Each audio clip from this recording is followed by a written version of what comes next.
Can you all hear me okay? Great, all right. So before we have the coffee then, this is the Tech Bros presentation. I've never thought of myself as a tech bro until this morning when it was first raised. My staff profile at AMS described me as an archaeological geophysics veteran, which as a 45-year-old man I feel was a bit of a backhanded compliment, but it means I know what I'm talking about in terms of geophysics. Less so on the thermal, so I'm just sort of introducing a few slides here before I hand over to my tech bro, Liamóg. And I suppose we'd describe him as an early career researcher. He's been looking for the first time in Ireland at the use of thermal imagery and applying that to archaeology, and done a lot of work on that. And I've basically seen that as an opportunity to solve a few issues. So the bulk of the talk is going to be with Liamóg. The background to this, and this is very much our story of how we got into thermal imagery in Ireland. I was doing a survey over at this chimney stack. This is Ireland's version of the Leaning Tower of Pisa. You can't quite see it there, but it's quite an angle. And the Office of Public Works commissioned me to do a survey at the base of it and just see how deep it is so that they can work on ways of sort of shoring it up and so forth. So that was my job. I was busy doing a survey over there. And Liamóg was going to fly his drone, do some ortho photography, 3D modeling, because when you're working at a site like that, why not? And so he was flying over the cemetery that you can see just over there. And he just said, look, do you mind if I try this new thermal camera that I've got? And I'm always keen for stuff like that. So I was like, yeah, sure. Let's see what we get. And I was really surprised and very pleased. So the key thing to draw your attention is these are graves. These are known graves, the ones in green now. They're known graves, headstones, curbstones, markings. Unmarked burials, we're getting, I don't know if you can see the contrast there in purple. They're marked up in blue on that diagram. Up here, a number of unmarked graves. So there's no headstone, no curbstone. There's not even a dip in the topography. We didn't know it was there. It's just a blank space. And this is great because this is showing up something that James Lyle touched on yesterday. Geophysics, graves really hard to detect. No magnetic field as such. Very little contrast. You can use radar and resistance and electromagnetic techniques. We want a combination of them, but generally they're really hard to find. And yet they're showing up really clearly here. So I'm thinking, all right, there's moisture contrasts here. That's good. We should really see, can we apply that to other realms of geophysics as well? So the thermal aspects of which I'm not an expert on, this is how it works. It's looking at the thermal contrasts from the background soils. So in that relation, in that sense, it's the same as all other geophysics. It's all about contrast. That's what we're looking at. Background soils are generating some type of thermal imagery, and an archaeological feature is creating something else, be it stone, a ditch, moisture retaining, and so forth. And it depends on the conductivity, the capacity, emissivity, and all these things as well. And obviously in Ireland, we have quite wet soil, so that plays a role too. So its potential has long been recognised, but it's not really developed too much, certainly not in Ireland. It's been used all over the world, but very much lacking research in the Irish context until Liamóg came along. So he had this success with Clare Abbey. And then he looked at other places. We've got this lovely enclosure ditch around here, you just see that, around Rathcrohan Mound, which is a big ancient royal site that we have, very famous. So we're able to confirm and find a ditch. We've got a ring fort, circular ring fort there. I've brought the scheme, showing up really nicely. So again, yeah, confirming stuff that we already know. And then the one at the end, contrasts are a little different on this. This is a souterrain. So a souterrain is a cave, if you like, construction. And it's inside a cashel. So the cashel, circular enclosure made of stone, a walled enclosure, was known about. The souterrain, completely unknown. So the thermal imagery identified a previously unrecorded souterrain, and then we then confirmed, or Liamóg, then conferred that on the ground. I used we a lot, the royal we. It's actually Liamóg was doing it. So he found this.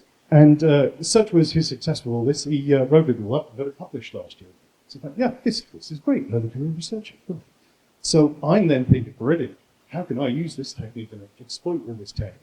So one of the issues I have in Ireland is a lack of contrasts on some soils.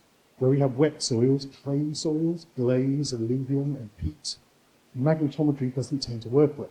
This is a ring fort, circular enclosure ditch. It shows up really well over here in the resistance data. Magnetometry, not so much coming through. And this is a problem we often encounter. Where magnetometry works well, beautiful, it's lovely, we all love it, we don't need to look at pretty pictures of when it works. It's when it doesn't work, we have these challenges.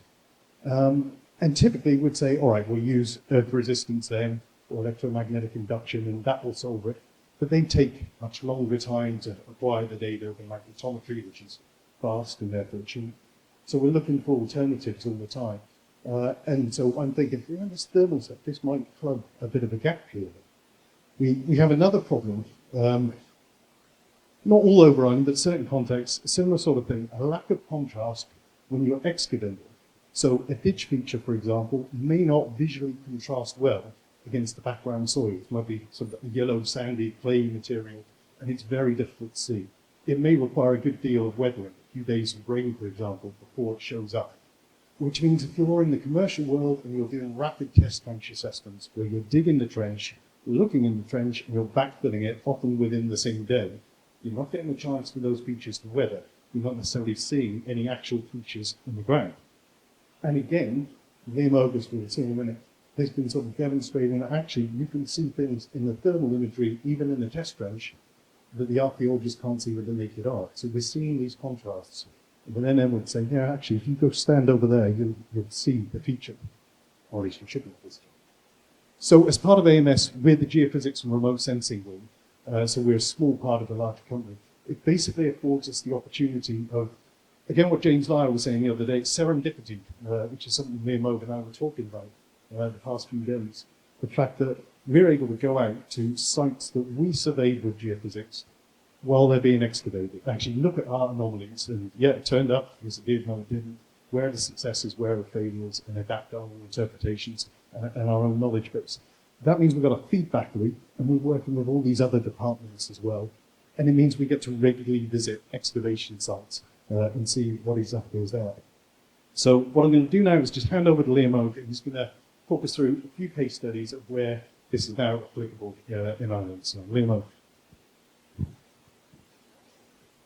Thank you very much, James. As James mentioned, my name is Liamóg Roche, and I've been interested in examining the potential for thermal imaging, UAV-based thermal imaging as a subset of archaeological remote sensing in Ireland. So, because of our work with AMS, I've been afforded the opportunity to carry out a variety of thermal surveys on a variety of sites across Ireland.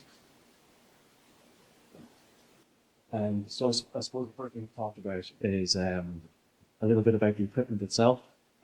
So because of the different types of work that we carry out, and survey work such as orthography and small-scale LiDAR surveys, we've a somewhat larger drone, not quite as large as the UAVs that Stefano was showing earlier, but still there. But what we're mainly interested in is the interchangeability between the actual payloads or cameras, just because this allows us to deploy different methods quite quickly. So in this instance, we have the option of an orthography camera, which is the P1, a LiDAR camera, a LiDAR sensor, which is the L1, and for the purposes of this, our main interest is the high-resolution thermal camera of the H20T. Then we also have some reflective ground control points. These are coated with aluminium tape just to increase their visibility in the thermal data and allow more accurate alignment. So I suppose the first site to introduce you to the first case study, where the most fitting one is probably Pulafuka in County Wicklow. And so this is a reservoir site and was actually the starting point for my interest in applying this to a bare earth context in comparison to my previous research. So this is, like I said before, this is a reservoir site. So there's a highly variable water level, which has over time revealed a large number of features in this area. Two of which are two Neolithic house sites, which are visible to varying degrees. As you can see here, this is the southern site, and you can see the slot trenches, which are quite plainly visible in this regard. But this is the more visible house site, and we'll predict for that in a moment. So this is the results of a thermal survey, which was carried out almost 2 years ago to the day. The bottom image here on the left-hand side is a still image, whereas the top right image is a orthophoto. So these were carried out over the space of 2 days. And as you can see, the slot trenches of the structures are extremely visible in the thermal data, but also a number of other features, such as an annex and some pit features, as well as a curvilinear. But it does also present some challenges because, as you can see, there's a bit of variation in the features that are visible, or the visibility of the features between the two images. So between the individual photo and the orthophoto survey, there was an episode of rain which caused a thin layer of water on the ground. This is represented as the blue noise at the bottom left and the two top corners within the orthophoto image, and presents a few considerations for challenges in mission planning or timing.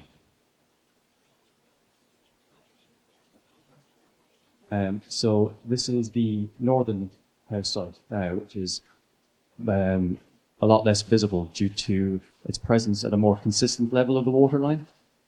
So as you can see from the bottom here, the slot trench is still visible in this area. This wasn't actually visible on the ground level at this time because of a thin layer of gravels and silts that had built up over. So this was actually my first time at this site, and I wasn't able to actually identify the location of it until I had flown the thermal camera and spotted this. So the area above it is actually masked by the presence of vegetation and much denser gravels, which like in form of like bushes and trees and stuff like that. So that prevents the visibility in that area. So going forward from this, one of the ideas then was how to apply this to a context, a commercial context. So I was involved in a test excavation site in Dublin, and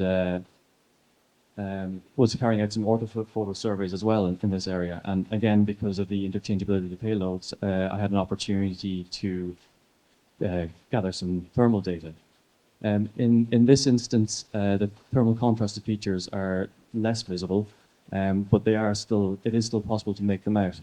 So in this instance, this is the ditch feature, one of the ditch features running through here. The problem in this instance is the variation, or the higher and lower temperature values that are within the frame of the image. So prior to now, there was a much more limited option in the software for clipping data values, and these higher and lower thermal contrasts actually impact the visibility of the more subtle features within the image, because it changes the color representation of the thermal values for each pixel based on the range of temperature values that are within the image. So basically, if an archaeologist was to walk into this image, because of the high temperature of their bodies, this would dramatically change the image and make the more subtle features less visible. So software updates since then have allowed a much greater change to the ability to actually clip these images and alter this in a live flight and accentuate these features more, or to increase the visibility of these of more subtle features within the image. So this is another testing site, which is a bit more recent, and as you can see, the thermal contrasts are much more visible here. So these linear anomalies are ditch features that were identified in the magnetometry data, and again in testing, and then a pit feature in this area here. So as you can see, the spoil and the vegetation that impacted the visibility of features at the last site, it was much easier to mitigate against this for this site and focus on what we're really interested in. So although the actual values themselves are, although the contrasts themselves are more what we're interested in than the specific temperature values, it is interesting to note that the camera detected a up to 6.4 degree temperature variation between the actual archaeological features and the background soils. This is most likely due to the higher moisture content and most likely due to the higher moisture content. So the magnetometry data available for the site presented the opportunity for a bit of a comparison between the thermal data and the geophysical data. So as you can see, although it is quite clear and nice magnetometry data, there are some very strong results and a distinct negative halo, which masks some of the more subtle features in some areas. But also in particular in regard to areas such as this, which is this in the close-up area. It represents as one individual anomaly, whereas from test trenching and the representation of thermal data, you can see here that it's actually 3 separate anomalies that are closely spaced together. So the next stage of this was to apply it to some full-scale excavations. So this is an initial site in Limerick, and it's a moated site. And as you can see here, it's possible to trace the main enclosure ditch, not only in the open excavation, but coming back around and returning in the greenfield site to the right.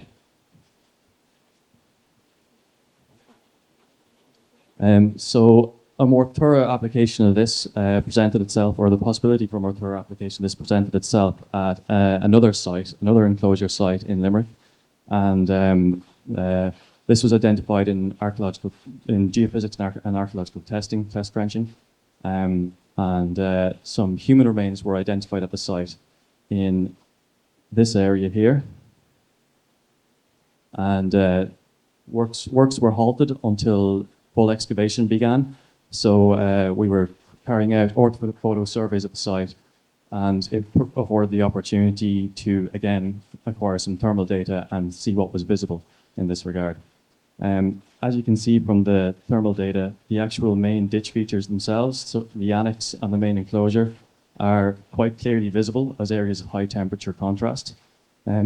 We also identified a number of other features, pit features, and as you'll see in a moment, some potential burials. So these are interpretations here. So in purple are the already known about and under excavation archaeological features, such as some pits and the main enclosure. But we also identified some linear anomalies marked up in purple, as well as some interference from barrow tracks and site traffic, which is marked up in grey. So in this instance, the main area of interest is this area here. So these purple anomalies were identified. They're sub-oval anomalies that are roughly east-west aligned, and we interpreted these as potential burial cuts. The light blue areas beside them are areas of thermal contrast, which we interpreted as potential burials that may be superimposed on top of each other, creating this disturbance and creating this contrast, but not a distinct feature in itself, or potentially a bit of modern disturbance. So this is the comparison to the magnetometry data. As you can see, as we know to be typical of burials, they weren't detected in the magnetometry data. So hot off the press yesterday, we actually got a bit of feedback from the site director who sent us on this orthophoto. This is a zoomed-in version of that burial area, and these are the burials that have been identified thus far in this area. So this is an image again of our thermal contrasts and our interpretations. And then this is roughly how it matches up to the actual burial locations themselves. So as you can see, it was possible to identify a number of the burials. Again, this is still under excavation, so there may be more yet to come. But also we can see that we actually under-interpreted the thermal data. So if we go back, we can see an area just here where there's actually further thermal contrast that we didn't interpret, which corresponds to the location of some of the burials as well. We also were able to, on site when the excavations began, we were able to apply a live fly to the thermal with the thermal camera and direct the excavators to these locations for further investigation. And then the area to the bottom, we interpreted it as a bit of thermal noise from site traffic, but this actually corresponds to the location of further burials as well. So it would have masked that signal. And I'll leave it there. Thank you.